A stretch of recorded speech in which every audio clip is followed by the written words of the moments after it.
Hi everyone, and welcome back to some more math time. So in our last video, we looked at adding and subtracting like fractions. Now when I looked over the assignment that went along with that, I noticed that the problems that were giving people the most trouble were problems that had an answer written in simplest form.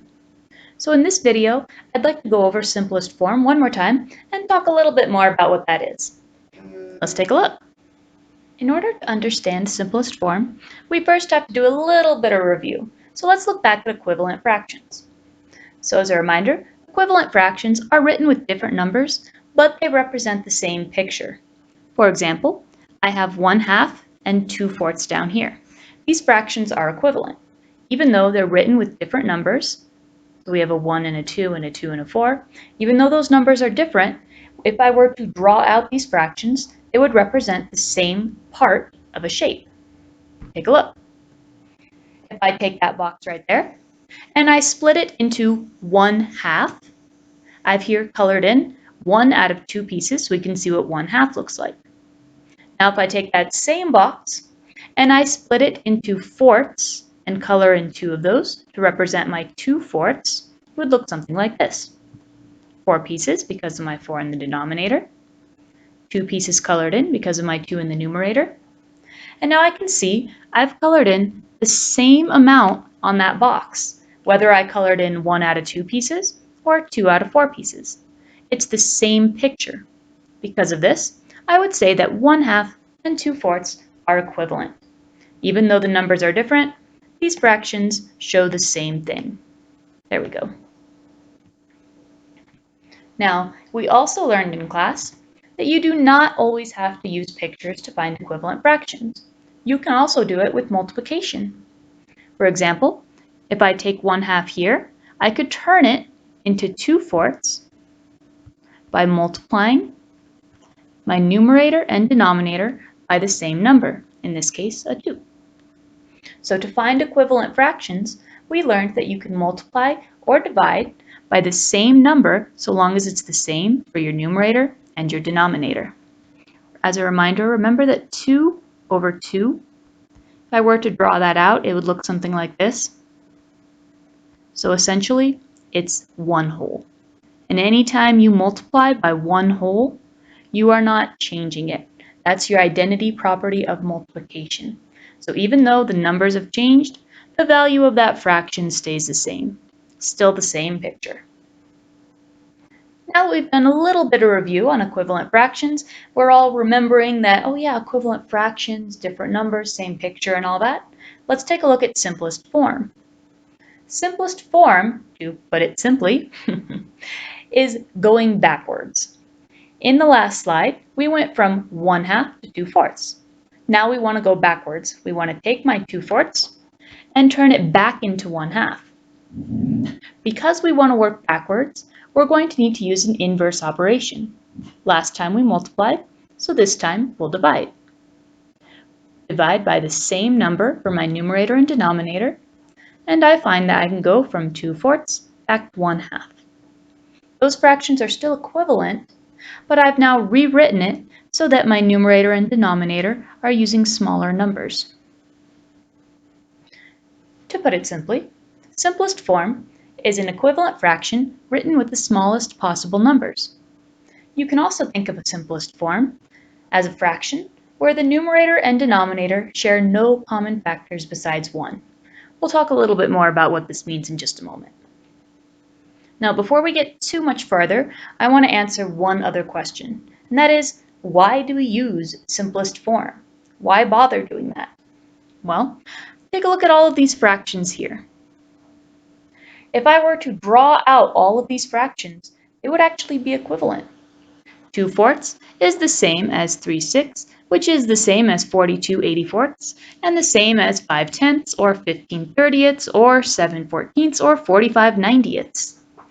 However, just by looking at all those fractions, I can't always tell that they are equivalent. It's hard to imagine 45/90. That's a tricky picture to try and put in your head.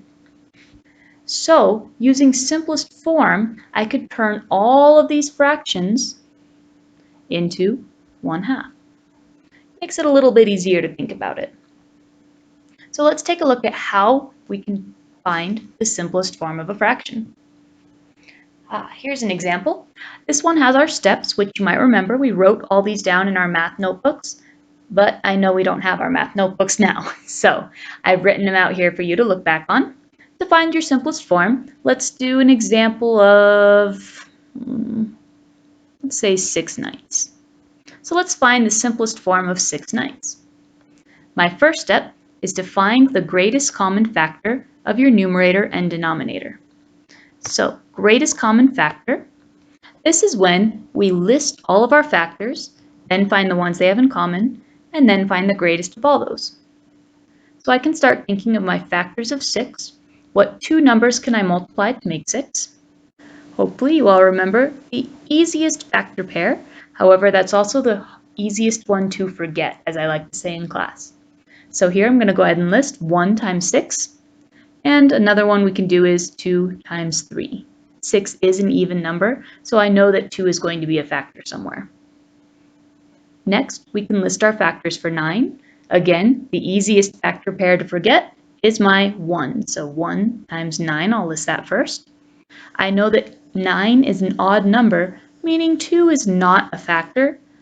So instead, I'm going to try my 3's. I know that 3 times 3 will give me 9. So I now have all of my factor pairs listed. To find my greatest common factor, I'll want to look through those factor pairs and find all the ones they have in common. So they both share a 1 and they both share a 3. Of those, the greatest common factor would be my 3. So my GCF equals 3. Step 2 is to divide the numerator and denominator by your GCF. So my original fraction was 6/9, so I'm going to go ahead and write 6/9. I'm going to divide my numerator and denominator by the same number. In this case, it's the 3 that we found from our greatest common factor. 6 divided by 3, I can think of that as what times 3 equals 6. So we know that's a 2. And then again down here, we can look at that as 9 divided by 3 equals something, or what times 3 equals 9. If you know your facts, you'll hopefully know that's a 3. So 6/9 is equivalent to 2/3. This is my simplest form. Let's try another example. I want you guys to pause the video and try this one on your own first, and then we'll go over it together. So here, go ahead and try and find the simplest form of 6/18. Use your steps, take your time. Go for it. Let's go ahead and take a look at this problem together now. If you need more time, go ahead and pause the video. So my problem was 6/18. My first step is to find the greatest common factor. So I'm going to start off by listing my factors of 6. We did this on the last slide, so that makes it a little easier. We remember our easiest factor pair, but easiest to forget. 6 is an even number, so we know 2 times 3. For my factors of 18, this one's a little bit trickier. So I'm going to start with the easiest factor pair to forget, my 1's. So 1 times 18. 18 is an even number, so I know 2 is a factor. We can count by 2's and figure out how many 2's it takes to make 18, which would be 9. I've done 1's, I've done 2's. Let's check our 3's. Can we get to 18 by 3's? Yes, we can. That's 3 times 6. I can continue checking my factor pairs. I can check, can I get to 18 by 4's? No. Can I get there by 5's? By 6's? Yes, I've got 6's. 7's, 8's, I can keep checking and find that these 3 factor pairs are all the factor pairs there are for 18. Now that I've found my factor pairs, I need to find the greatest common pair. The greatest common factor out of those.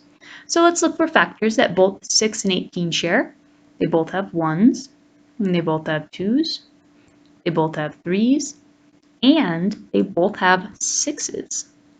So out of those, my greatest common factor would be my 6. Let's go ahead and move to step 2 then. Step 2 is to divide the numerator and denominator by the GCF. So let's divide 6/18 by 6 over 6. Remember that 6 is coming from our GCF. So 6 divided by 6, I can look at that as what times 6 equals 6, which is, of course, 1.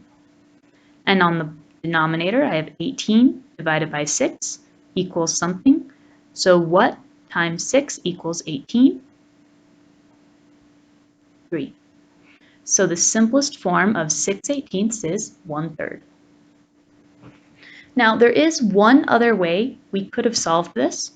I could use this method, so you do not have to use this. This is just another option for those of you who want it.